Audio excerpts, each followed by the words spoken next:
5 राज्यों में जल्द ही विधानसभा चुनाव होने हैं।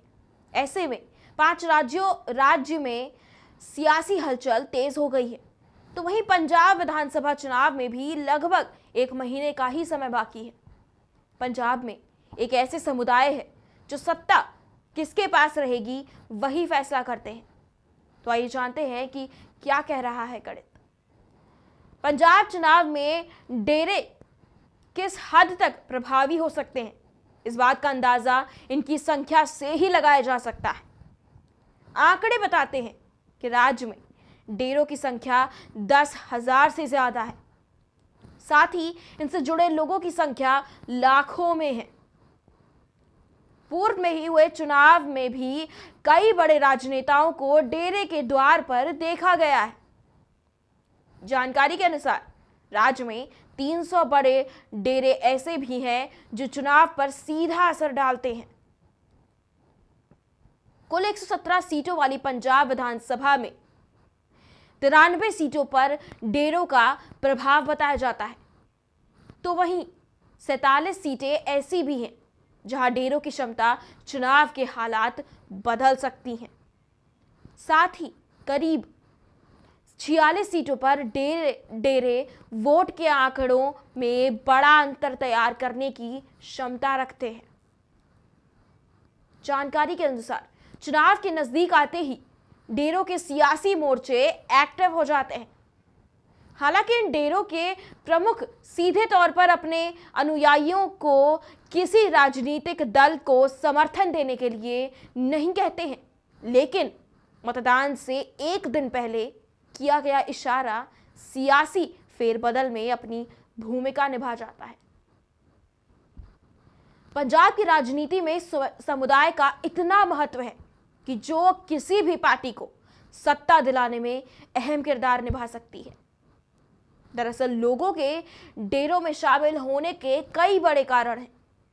इनमें जाति, धर्म, नशा और गरीबी को बड़ी वजह माना जाता है। दरअसल पंजाब में वोटरों की संख्या 2.12 करोड़ है।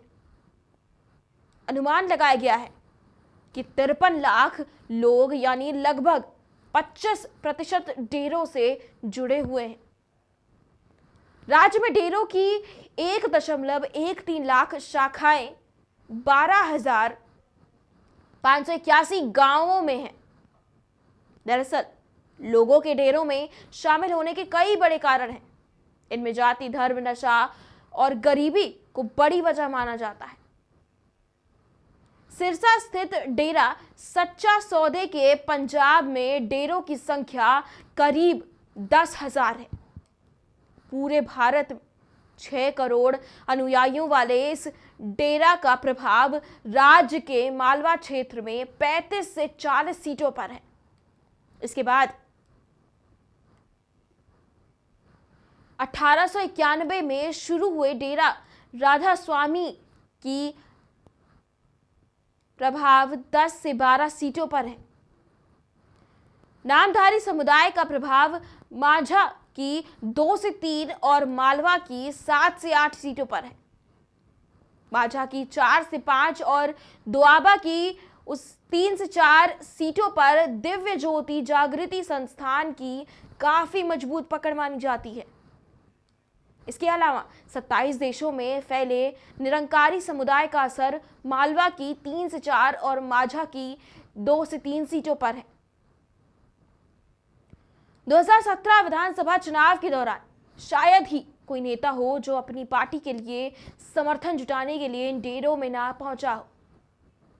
2016 में राहुल गांधी डेरा ब्यास पहुंचे थे और उन्होंने वहां करीब 19 घंटे बिताए थे। 2016 में ही पंजाब के पूर्व मुख्यमंत्री प्रकाश सिंह बादल, पूर्व कैबिनेट मंत्री विक्रम सिंह मजीठिया ने डेरा ब्यास में सोलर प्लांट का उद्घाटन किया था।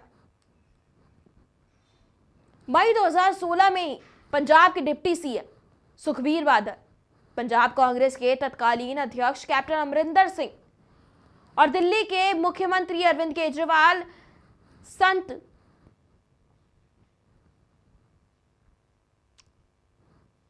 पर हुए अटैक के बाद उनसे मिलने के लिए पटियाला में उनके डेरे पर पहुंच गए थे, क्योंकि 2017 में विधानसभा चुनाव थे।